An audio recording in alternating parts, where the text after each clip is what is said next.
औसत का ये सवाल, ए 10 दी गई संख्याओं का औसत है, बी 2 संख्याओं को 3 अन्य भिन्न संख्याओं द्वारा प्रतिस्थापित करने के बाद का औसत है, हटाई गई संख्याओं का औसत 48 है, नई शामिल की गई संख्याओं का औसत 56 है, ए प्लस बी बराबर 438 है, तो ए माइनस बी का मान बताना है। आपके पास ऑप्शन दे रखे हुए हैं। यदि 10 संख्याओं का औसत ए है तो इसका मतलब 10 संख्याओं का योग 10a होगा।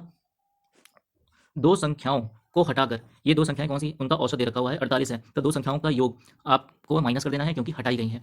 तो कितना हो जाएगा दो संख्याओं का योग 96, 48 को 2 से मल्टीप्लाई करके।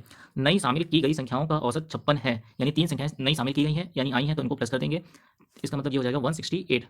और जब इनको शामिल कर लिया जाता है तो औसत कितना हो जाता है, बी हो जाता है। अब देखो दो संख्याएं गई, 10 में से दो संख्याएं गई, 8 बची, तीन संख्याएं ऐड हुई यानी 11 बची, तो 11 बी इनका औसत हो जाता है।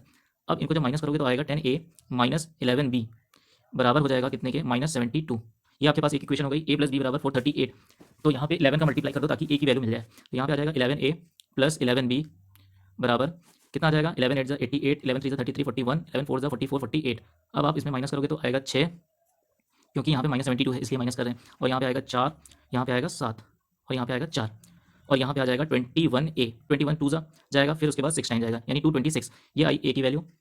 और इसमें आप रखोगे a की वैल्यू तो b की वैल्यू आ जाएगी, कितनी आ जाएगी b की वैल्यू, b की वैल्यू आपके पास आ जाएगी यहाँ पे देखो 2, 3 में से 2 गया 1, 4 में से 2 गया 2, यानी अब आपसे बोला गया है a माइनस बी की वैल्यू बताओ, तो 6 में से 2 गया 4, 2 में से 1 गया 1, 14 आपका आंसर सही हो जाएगा।